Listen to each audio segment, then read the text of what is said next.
일상생활의 모든 것은 과학적으로 설명이 가능하다고 하는데요. 여러분의 궁금증을 풀어드리는 시간이죠. 한낮의 과학실, 이독실 과학 커뮤니케이터와 함께하겠습니다. 어서 오세요. 네, 안녕하세요. 네, 지난 12일 전북 부안에서 규모 4.8의 강진이 발생한 이후 우리나라도 더 이상 지진 안전지대가 아니다라는 말을 실감하시는 분들이 많아졌어요.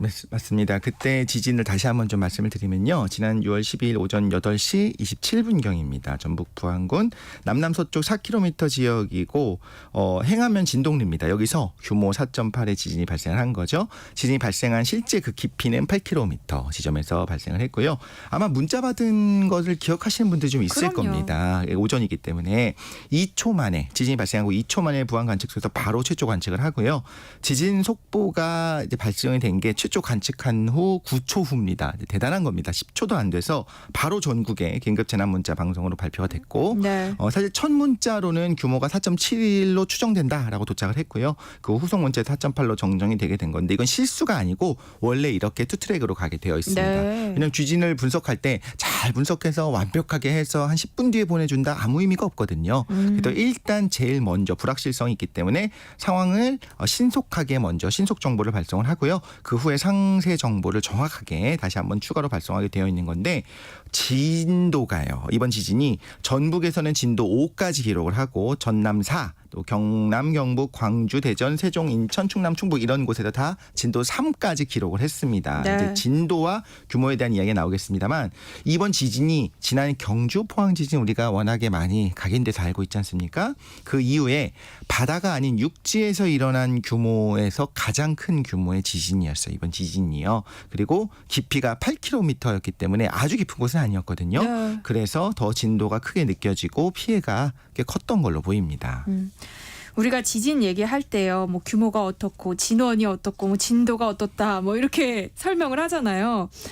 좀 헷갈려요. 이런 것들이 정확하게 뭘 말하는 거예요? 맞습니다. 우리 말로 따지자면 다 네. 뭐 비슷하게 느껴지기 때문에 그런 거고 사실 일종의 전문 용어라고 봐야 되는데 규모라고 하는 거는 지진 발생할 때 방출하는 에너지의 총량이에요. 진짜 말 그대로 물리적으로 얼마나 커다란 에너지가 방출되었는가를 말하는 거예요. 네. 그래서 규모가 크다면 더 큰 에너지를 방출한 건데 규모가 크지만 우리가 직접 이 자리에서 흔들림을 느끼는 건 다른 얘기인 거예요. 예를 들면 여기로부터 뭐 5,000km가 떨어져 있는 저 먼 나라에서 엄청난 규모의 지진이 발생했어요. 근데 우리나라에서 진동이 크진 않을 수 있잖아요. 그렇죠. 반면 규모는 작더라도 바로 내 발밑에서 지진이 발생한다면 진동이 클 거잖아요. 그래서 에너지 총량을 의미하는 규모랑 별개로 진동하는 정도, 얼마나 진동하는지 이걸 의미하는 진동 세기를 등급으로 나타내는데 이걸 진도라고 부르게 됩니다. 네. 그래서 특정 지역에서 진도 5가 기록됐다, 진도 3이 기록됐다라는 이야기를 듣게 되면 그 지역에서 어느 정도의 흔들림이 있었겠구나. 그렇다면 피해가 얼마나 크겠구나라는 것들을 우리가 좀 이해할 수가 있는 거고요. 네. 이번 지진의 경우에는 전북에서 진도 5를 기록을 했습니다. 그럼 5라고 하는 게 어느 정도냐? 이건 사람들이 이제 분류를 해놓은 거예요. 이 정도면 어느 정도 된다라고 등급을 나타낸 건데 모든 사람, 거의 모든 사람이 다 진동이 이상한데? 라고 느낄 수 있는 정도고요. 그릇과 창문이 깨지는 경우들도 있고 물체가 서 있는 물체가 넘어가는 정도 하는 정도의 흔들림이 실제로 기록이 됐다라고 보면 될 것 같습니다. 이번에 실제 보고된 피해 사례를 보니까 벽에 금이 가기도 하고 네. 석회가 이제 부스러기도 이렇게 떨어지기도 한다. 이런 피해가 보고되기도 했었었고요. 또 규모와 흔들리는 정도인 진도는 지금 다르다고 말씀을 드렸지 않습니까? 실제로 지진이 일어난 곳이요. 표면이 아니에요. 땅속 깊은 곳에서 보통은 여기 있는 암석이 깨지면서 일어나게 되거든요. 이곳을 진원이라고 합니다. 그래서 진원, 지진이 일어나는 그 진원지가 있고 그 위에 수직으로 제일 위에 있는 땅을 진앙이라고 하게 되는데 중요한 건 이거죠. 진원이 깊은 곳에서 지진이 일어났다라고 한다면 지표에 그 지진의 진동이 도달하는 동안 3차원으로 방사형으로 퍼져나가잖아요. 그래서 깊은 곳에서 발생하게 되면 아무래도 진도는 떨어질 수밖에 없어요. 그래서 네. 피해가 좀 줄어들 수 있는 거고요. 근데 이번 지진의 경우에는 진원 깊이가 8km인데 8km가 깊은 거냐 얕은 거냐라고 얘기할 때 아주 깊은 것은 아니고 그래도 아주 얕은 것도 아닌 그런 건데 근데 비교를 해봐야겠죠 우리가. 네. 지난 21년 12월 14일 제주 서귀포 서남서 해역에서 규모 4.9의 지진이 있었다라고 하는 것도 많은 분들이 기억하실 거예요. 네. 이때는 진원 깊이가 17km였어요. 이거에 비해서 이번 지진의 경우에는 8km니까 훨씬 얕은 거잖아요. 네. 그러니까 좀 더 진동이 컸을 수 있다는 거고 우리 익숙하게 알고 있는 경주 지진은 규모가 5.8 굉장히 컸죠. 그런데 진원 깊이가 15km였습니다. 그런데 이번에는 8km였으니까 이것 때문에 더 진도가 크지 않았나라는 생각을 우리가 할 수 있는 겁니다. 그러니까 지진의 규모는 방출된 총 에너지라는 거고 실제로 흔들리는 정도는 이제 진도에 반영된다는 거잖아요. 네. 그럼 지진은 왜 일어나는 건가요? 결국엔 우리 땅이 우리가 지금 밟고 있는 이 땅이 움직이고 있어요. 힘을 받고 있고 실제로 움직이고 있기 때문에 이런 지진이 일어날 수가 있습니다. 지구의 구조를 좀 생각을 해보면 안쪽은 그냥 뜨겁잖아요. 뜨거우니까 저 깊은 곳에 들어가면 이제 무거운 암석들로 이루어져 있고 암석이라고 하면 안 되고 제일 깊숙한 곳에는 철과 니켈 그러니까 굉장히 무거운 물질들이 있습니다. 그 바깥쪽에 외핵이라고 해서 액체 상태가 있는데 이런 거는 우리가 설령 모른다 하더라도 우리가 익숙하게 알 수 있는 건 뭐냐면 깊은 곳은 뜨겁다는 거예요. 네. 그래서 멘틀이라고 하는 굉장히 뜨거운 부분들이 있습니다.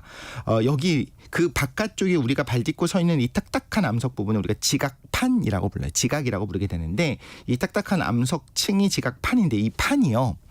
여러 이유로 인해서 힘을 받고 움직이고 있는 상황인 거예요. 당연히 이 암석층이라고 하니까 모래나 액체 같은 경우 힘을 받으면 그냥 휘어지기도 하고 그냥 쓱 흘러갈 수 있죠. 유체잖아요. 그런데 암석은 그렇게 움직일 수가 없기 때문에 움직이지는 않아요. 힘을 받고 있는데 그 아래쪽에 있는 멘틀은 조금씩 대류를 합니다. 암석인데도 불구하고 고체인데도 불구하고 조금씩 대류를 하고 있는데 위에선 버티고 싶어 해요. 딱딱하니까요. 그러니까 움직이지 않는다는 건 어떤 의미냐면요. 스트레스를 받고 있는 겁니다. 우리가 과자 같은 경우도 마찬가지 생각해 볼 수 있을 것 같아요. 무슨 크래커 같은 거 있지 않습니까? 우리가 힘을 주자마자 톡 하고 부러지지 않잖아요. 버팁니다. 근데 버티고 있다가 힘을 더 주게 되면 어느 한계가 넘어가면 탁 하고 부러지게 되잖아요. 네. 딱 그런 상황이라고 보시면 돼요. 우리 지각판이 지금 힘은 받고 있지만 버티고 있는 상황이었다. 그런데 이런 지각판, 특히 지층이 깨져버리게 되면 힘을 너무 받다가 더 이상 못 버티고 깨지게 되면 그 지층이 갈라지거든요. 이렇게 딱 절단이 돼요. 이걸 단층이라고 우리가 부르게 되는 거고요. 단층이 생겼다는 걸 우리가 쭉 보게 되면요. 처음에 이런 생각을 했어요. 아니 저렇게 거대한 지층에 단층이 있네. 저거 어떻게 생긴 거지? 옛날 사람들이 그렇게 생각을 했어요. 그때 무슨 해석을 했냐면 지진이라는 게 있잖아. 땅이 흔들리는 그 거대하게 흔들리는 그 지진이 일어나게 되면 저런 단층이 발생할 수 있는 거야 라고 해석을 했었어요. 그럴듯하죠. 지층이 끊어질 정도의 힘이라면 지진이 일어나야 될 것 같잖아요. 근데 사실은 정답은 정반대입니다. 네. 지진이 일어나는 걸 뭐라고 부르냐면 단층이 생기는 그 상황을 우리가 지진이라고 부르는 거예요. 말 그대로 지진 때문에 단층이 생긴 것이 아니고 단층이 만들어지는 그 띠용 하면서 이렇게 부러지는 거 있잖아요. 그래서 진동이 옆으로 이제 부러지는 과정이 있지 않습니까? 그게 바로 지진이 되는 거고요. 우리가 이렇게 생각해 보면 될 것 같아요. 나뭇가지를 들고 우리가 힘을 줘서 이걸 부러뜨리려고 막 합니다. 혹은 나무젓가락을 부러뜨리려고 해요. 바로 부러지지 않죠. 그쵸? 그러다가 버티다가 어느 한계가 넘어가면 딱 부러지는 것처럼 지각판들도 딱딱하기 때문에 버티다가 부러지는 건데 이때 딱 하고 부러지면 아마 기억하실 거예요. 부러지는 순간에 스무스하게 부러지지 않아요. 딱 하는 그 진동 때문에 손이 얼얼해요. 딱 부러지는 순간에 그렇죠? 이런 진동들 이걸 우리가 지진이라고 부르는 겁니다. 그런데 그동안은 이 지각판 경계에 있는 곳들 그러니까 일본이나 필리핀, 인도네시아, 미국 서부 이런 데서 주로 지진이 일어났었잖아요. 맞습니다. 사실 힘이 지속적으로 가해지면 언젠가 깨집니다. 이게 중요한 것들 중에 하나예요. 힘이 가해지면 무조건 깨진다는 겁니다. 그런데 이 힘이 가해지는 것이 어디서 일어나냐면 하나의 거대한 말 그대로 플레이트 판인데요. 그 판 내부에서도 일어날 수가 있는데 네. 보통은 어디서 일어나냐면 우리가 판의 경계에서 일어나게 됩니다. 서로 다른 판들이 있어요. 두 개가 서로 다른 방향으로 움직입니다. 그럼 그 모서리 부분 서로 만나는 부분에서는 서로 다르게 움직이는 거잖아요. 네. 그러다 보니까 마찰도 있게 되고 힘을 지속적으로 받을 수밖에 없는 거예요. 그래서 일본, 필리핀 이렇게 지진이 자주 일어나는 지역이 어디냐라고 한다면 우리가 판의 경계라고 할 수가 있는 네. 겁니다. 서로 다른 방향으로 움직이고 있기 때문에 에너지가 계속적으로 누적되고 쌓이고 그러다 분출하게 되는 건데요. 태평양을 지금 말씀해 주신 지역을 딱 생각해 보면요. 태평양을 좀 둘러싸고 있어요. 정확히 동그랗게 되어 있지는 않지만 말굽 모양으로 이렇게 둘러싸고 있거든요. 이 지진대를 우리가 태평양을 둘러싸서 환태평양 지진대라고 하고 네. 여기서 전 세계 지진의 80%가 발생합니다. 그 정도 굉장히 액티브한 지역이라고 보시면 돼요. 근데 주변 판과 다르게 어떻게 움직이느냐에 따라서 지진의 양상이 좀 다른데요. 예를 들면 미국 서부의 캘리포니아 지진대가 있는데 여기에 산 안드레아스 단층이 있습니다. 혹시 어떤 분들은 다녀오신 분들도 있을 거예요. 관광지로도 유명합니다. 네. 여기를 보면 태평양을 이루고 있는 그 태평양판은 북서쪽으로 이동을 하고 싶어 하고요. 북미판은 남동쪽으로 이동합니다. 서로 다른 방향으로 이동하려고 하죠. 그럼 어떻게 하면 되냐면 그럼 너는 가, 나 이쪽으로 갈게 하고 안녕하고 이렇게 쓱 지나가면 되는데 문제는 서로 마찰하는 과정에서 커다란 암석들이 마찰하는 거잖아요. 그래서 판들이 이렇게 옆으로 어긋나게 됩니다. 그래서 이 부분의 이 지진이 일어나는 지진대의 이 산 안드레아스 단층을 보면 굉장히 독특하게 땅이 말 그대로 어긋난 게 보여요. 서로 다른 방향에 힘이 받아서 그런 거고요. 일본의 경우가 좀 우리가 많이 관심을 가질 수밖에 없죠. 네. 워낙 옆 나라이기도 하고 지진이 잦으니까요. 4개의 판이 만나는 복잡한 지역인데 큰 줄기로 보자면 이런 겁니다. 태평양판이 바닷속에 있는 이 태평양판이 무거워요. 그래서 상대적으로 가벼운 북미판, 유라시아판 아래로 파고 들어갑니다. 아래쪽으로 자기가 내려가게 되는데 네. 이렇게 파고들 때요. 생각해보면 그냥 슥 하고 부드럽게 내려가면 좋겠잖아요. 근데 그러지 않습니다. 당연히 매끄럽게 들어가지가 않고 바위들이 울퉁불퉁하다 보니까 튀어나온 부분이 락이 걸린다고 하죠. 이거 뭐 자동차 운전할 때도 이제 락 걸리는 걸 막기 위해서 ABS 브레이크가 있는 것처럼 딱 말 그대로 스무스하게 내려가지 않고 이 부분 마찰 때문에 하나가 되어 있는 겁니다. 이 상태에서 계속 힘을 갖고 내려가게 되니까 어떻게 되냐면 같이 위에 있는 판이 대륙판이 딸려 들어가요. 그냥 해양판만 쓱 지나가면 좋겠는데 같이 마찰 때문에 딸려 들어가다가 어느 순간에 이렇게 압축이 되다가 힘을 받는 부분이 부러져 버리겠죠. 버티질 못하니까. 네. 그 순간에 어떻게 되냐면 딸려 들어가던 그 대륙판이 다시 용수철처럼 튀어오릅니다. 다시 네. 위로 확 올라오게 돼요. 이게 이 진동을 우리가 지진이라고 부르는 거고 판의 경계이기 때문에 어떻게 보면 말씀하신 것처럼 이 부분에서 지진이 많이 일어나는 부분은 이유는 판의 경계이기 때문이다라고 이해하시면 될 것 같습니다. 그런데 최근 들어서 우리나라도 지진으로부터 안전하지 않다는 이야기가 나와요. 네, 맞습니다. 지진 가능성이 높은 판 경계로부터 우리나라 좀 떨어져 있지 않습니까? 딱 그 경계에 있는 것이 말하자면 일본인 거고 네. 좀 안쪽에 있어요. 그래서 상대적으로 빈도가 적게 되는 거고요. 우리나라에서 지진이 일어난다라고 하면 판의 내부에서 일어나는 지진이기 때문에 규모가 사실 일본처럼 크게 일어나지는 않는 경우도 훨씬 많습니다. 그런데 힘은 분명히 받고 있고요. 그리고 계속 지진이 일어나고 있고 역사적으로 봐서도 그리고 우리가 지적적으로 봐서도 과거에 굉장히 많은 지진이 일어났던 흔적들은 계속 보입니다. 근데 잘 드러나지 않았던 것도 있는 겁니다. 네. 지난 1만 년 이내에 단층이 만들어진 지역을 우리가 활성단층이라고 불러요. 이 단층이 정말 오래된 것이 아니라 1만 년 안쪽 지질학적 나이로 1만 년이면 그렇게 많은 게 아니거든요. 네. 그러니까 최근에 지진이 일어났었던 곳이다라는 거고 그걸 우리가 어떻게 이해하냐면 최근에 힘을 받았던 곳에 힘을 받아서 부러졌던 부분이네 라고 한다면 그럼 그때 딱 한 번 힘을 받고 그다음부터 힘이 없어졌을 거다라고 보는 건 뭔가 이상한 거죠. 최근까지 힘을 받아서 부러졌던 부분이니까 지금도 힘을 받고 있고 앞으로도 한동안은 힘을 받을 수 있는 부분이겠구나라고 우리가 개연성 있게 생각할 수가 있는 겁니다. 네. 그럼 우리나라에 활성단층이 있다는 거는 힘을 받아왔다는 거고 지금도 받고 있다는 거겠죠. 그럼 활성단층이 당연히 많이 있고 또 발견이 되고 있습니다.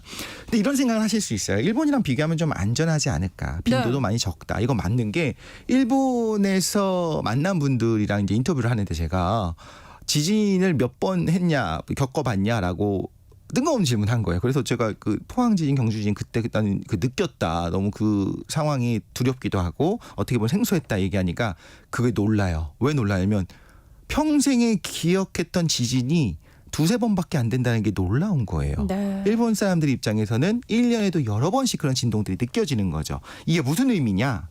안전하냐고 말씀하셨잖아요. 네. 안전과 안정은 다른 겁니다. 우리는 지질학적으로 안정한 편이 맞아요.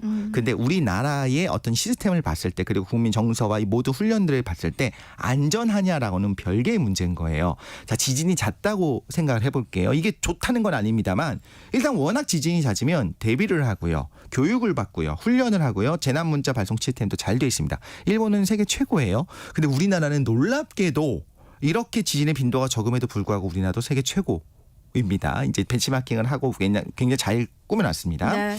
또 내진 설계를 당연히 제일 먼저 시작하겠죠. 지진이 잦으니까 그런 일들이 있습니다. 그리고 무엇보다 피해를 최소화하기 위한 행동 요령을 이미 국민들의 대다수가 알고 있는 거예요. 그런데 이건 우리나라 탓이 아닙니다. 우리나라가 지진이 거의 없기 때문에 그런 사회 인프라가 부족할 수밖에 없어요. 지진이 일어나진 않는데 무슨 훈련을 하겠습니까? 그래서 상대적으로 급격하게 우리의 지진 방지 시스템이 발전한 게 경주 포항 지진 이후에 네. 또 갑자기 이렇게 발전하게 됐어요. 그리고 활성 단층을 적극적으로 조사하기 시작한 것도 그 후의 일인 걸 생각을 해보자면 지금 재난 문자 경보 9초 만에 났다고 했지 않습니까? 사실 세계 최고 수준입니다. 지진 예보는 사실 어렵지만 지진 발생 직후에 재난 물사가 발동되는 거는 우리가 이미 잘 되어 있기 때문에 이제 국민 개개인들이 사회적으로 지진 피해를 최소화하기 위한 행동 요령을 좀 당연히 상식적으로 익숙하게 알 수 있게 된다면 지금보다 훨씬 더 안전한 나라로 들어갈 수 있겠다는 생각이 듭니다. 근데 이야기를 나누다 보니 궁금증이 생기는 게요. 지진을 예보할 수 있으면 정말 좋잖아요. 그렇죠. 근데 과학이 이렇게 많이 발전했는데 그거는 좀 안 되는 거예요? 일종의 예언 같은 거로 제가 100% 거의 100% 적중할 수 있는 예언을 해볼게요. 자, 지진은 오늘 일어납니다. 하면 대부분 적중해요. 이유가 무슨 말이냐? 네. 하루에도 엄청난 수의 지진이 일어납니다. 우리나라를 기준으로 할게요. 네. 지난 6월 1일부터 지금까지 규모 1, 2 사이, 규모 1, 2에다가 사람은 거의 느낄 수 없는 그냥 기계, 이 지진계로만 계측이 되는 수준의 진도 1에서 2 정도 되는 지진 발생 수가요. 벌써 한 달도 안 됐는데 34번이 있었습니다. 네. 세계적으로 보면요. 최근 24시간 동안 규모 2.5 이상의 지진이 27번, 하루에 27번이 있었습니다. 그러니까 무슨 말이냐면 하루에도 지진이 엄청나게 계속 일어나요. 지구는 계속 살아있고 계속 움직입니다. 문제는 어떤 규모로 언제 일어나느냐를 우리가 원하는 거죠. 네. 자잘한 지진이 일어난다고 예보해봐야 아무 상관없습니다. 그거 말고 네. 피해를 줄 수 있을 만큼 커다란 지진은 언제 일어나냐고요? 이렇게 물어보게 되면 그건 대답하기가 굉장히 어렵다는 거예요. 그래서 사실 앞으로 플러스 마이너스 10년 안에 일어날 수 있을 거다. 그 일어날 확률이 뭐 50%다, 70%다 이런 예측은 의미가 없다는 건 아닙니다. 근데 앞으로 플러스 마이너스 10년 안에 마이너스일 수는 없겠네요. 10년 안에 큰 지진이 일어난다라고 하면은 뭐 픽난 가고 뭐 집을 비우고 하겠습니까? 그건 불가능하잖아요. 불가능하죠. 우리 살아가야 되잖아요. 그래서 뭐 임박했다라고 발표한 다음에 두세 달 만에 만약에 지진이 일어나면 그건 굉장히 잘 맞춘 거예요. 그 정도가 되면. 그것도 쉽지 않은 거거든요. 네. 그런데 또 이렇게 생각해 볼게요. 지진이 두세 달 안에 일어날 것 같아요라고 하면 그 예보가 얼마나 유익할 거냐. 다른 지역에 집도 있고 친척도 있고 그래서 두세 달 정도 학업을 그만두고 직장을 그만두고 가서 살 수 있는 여유가 있는 분들이 또 얼마나 되겠습니까? 그러니까 그럴 수는 없죠. 그 쉽지 않습니다. 그렇기 때문에 어떤 예보라고 하는 것들은 굉장히 어려운 부분들이 분명히 있다라는 겁니다. 그래서 하루에 27번씩 지진이 일어나니까 지진이 매일 일어난다라고 제가 이야기를 해봐야 우리한테 우리 방지에 있어 별 도움이 안 되죠. 하나만한 말인 거죠. 그래서 예측 기간이 길어지면 정보가 별로 없거든요. 그래서 지진의 전조 증상, 전조라고 하는 것이 아직 명확하지가 않아요. 지진 전진이 있지 않나요? 그리고 본진이 오고 그다음에 여진이 네. 남잖아요라고 하는데 이것도 지진이 다 끝난 다음에 지금 보니까 요게 본진이었던 거고 요게 여진이었구나라고 하는 걸 분석하게 되는 겁니다. 여진인 줄 알았는데 더 큰 본진이 나중에 올 수도 있어요. 그래서 요것도 끝난 다음에 분석인 거고 뭐 지진 운이 있다던데요. 라돈이 발생한다는데요. 동물들이 갑자기 이동한다는데요. 이것도 가능성은 사실 있습니다. 라돈 같은 경우에 그 깊숙한 곳에 묻어져 있다가 갈라지면서 우리가 느끼지 못하더라도 뭔가 균열이 생기면서 갈라지면 라돈이 갑자기 생길 수 있거든요. 네. 그런데 문제는 이런 거예요. 지진운이 1000번 정도 중에 한 번 정도 지진이 일어난다고 할게요. 그럼 지진운이 저기 딱 보였습니다. 그러면 이제 피난하자, 도망가자, 대비하자라고 할까요? 그러니까 이게 문제인 거예요. 예보라고 하는 거는 상당히 가까운 시일 내에 상당히 정확하게 예보를 해야지만 의미가 있는 거거든요. 그럼 굉장히 일상적인 것 중에 하나는 예보가 될 수 없는 거기 때문에 사실 지진 예보는 사실상 어렵다라고 생각할 수 있습니다. 네. 또 지진이 일어날 때 해일이 같이 발생하는 경우가 많잖아요. 네. 그거는 왜 그런 거예요? 판 경계 해양판이 대륙판 아래로 파고들 때 지진이 잘 일어난다고 했지 않습니까? 네. 그 해양판을 따라서 대륙판이 딸려서 같이 들어가다가 탁 튕겨 올라온다고 네. 했잖아요. 이때 위에 물이 있었다가 그 물을 위로 올리겠죠. 그 물이 옆으로 퍼져 나가면서 해일이 발생하게 되는 건데 바닷물의 수위가 굉장히 높아졌다가 다시 결국에 이제 파도처럼 내려가게 되는 겁니다. 네. 그리고 바닷물을 따라서 다양한 물체들이 쏟아져 들어오니까 지역 전체를 파괴하게 되는데 해일이 무섭다는 걸 알게 된 지진이 있어요. 세계적으로도 그걸 알게 된 지진이 아마 기억하는 분이 있을 텐데 2004년에 인도양에서 있었던 대지진이 있었습니다. 남아시아 대지진이라고도 하는데요. 해일의 높이가 어느 정도냐? 바닷물이 들어왔다가 나가는 거잖아 라고 이야기하면 안 됩니다. 바닷물의 높이가 해일의 높이가 평소에 비해서 50m까지 높아졌었어요. 최대. 그럼 아파트 15층 높이까지 바닷물이 차는 거예요. 그때 다시 빠져나가긴 합니다만 네. 이때 그 진앙지와 가까웠던 인도네시아에서 20만 명 이상이 사망을 하게 됩니다. 우리나라가 잘 알게 된 거는요. 푸켓에 해일에 닥쳐가지고 그때 우리나라 관광객들이 푸켓에 있었거든요. 네. 그래서 피해를 입는 바람에 알려지게 된 거고 그때 개인 캠코더들이 보급이 된 때라서 영상들이 남아서 이 영상을 보고서야 야 정말 이런 해일이 무서운구나라고 알게 된 거거든요. 네. 인도네시아도 마찬가지로 지진은 자주 일어나고 화산도 많은데 해일은 많이 경험해 본 적이 없어요. 경험해 본 적이 없으면 이거에 대한 방제 시스템이 없습니다. 그쵸. 그래서 해일 경보 이런 뭐 사이렌 이런 것들이 없었던 거예요. 당시에. 그래서 더 피해가 컸었다. 그래서 우리가 재난 문자, 경보 발송 이런 것들이 굉장히 중요하다는 의미이기도 합니다. 지진 대비 요령을 좀 살펴봤으면 좋겠어요. 네. 지진 긴급 재난 문자를 받으면 어떻게 대처해야 하나요? 제일 먼저 그러니까 뭐 상식적인 선에서 해야 되는 게 많지만 제일 먼저 해야 되는 건 뭐냐면 머리 보호입니다. 실제로 개인적으로 경험담을 말씀을 드리자면 네. 이전에 지진 안내 문자가 왔을 때 그때 새벽에 온 적이 있었어요. 그때 제가 바로 안방에 들어가서 뭘 했냐면 아이들 그리고 가족들이 혹시 위에서 뭐 떨어질 게 있는지를 체크를 했습니다. 네. 머리를 제일 먼저 보호한다는 게 가장 중요하고 당연히 불을 꺼야 되고 문을 열어놓는 것도 중요합니다. 왜냐하면 프레임이 휘어지게 되면 문이 안 열릴 수가 있어요. 그래서 네. 일단 진동이 멈추게 되면 나가서 현관문부터 문을 열어놓고 불 나지 않게 조심하는 거. 그리고 제일 중요한 건 다시 말씀드립니다만 머리를 가장 중요하게 여기고 조심해야 됩니다. 네. 한낮의 과학실 이독실 과학 커뮤니케이터와 함께했습니다. 고맙습니다. 감사합니다. 네, 세상의 모든 정보 여기서 마무리하겠습니다. 행복한 오후 이어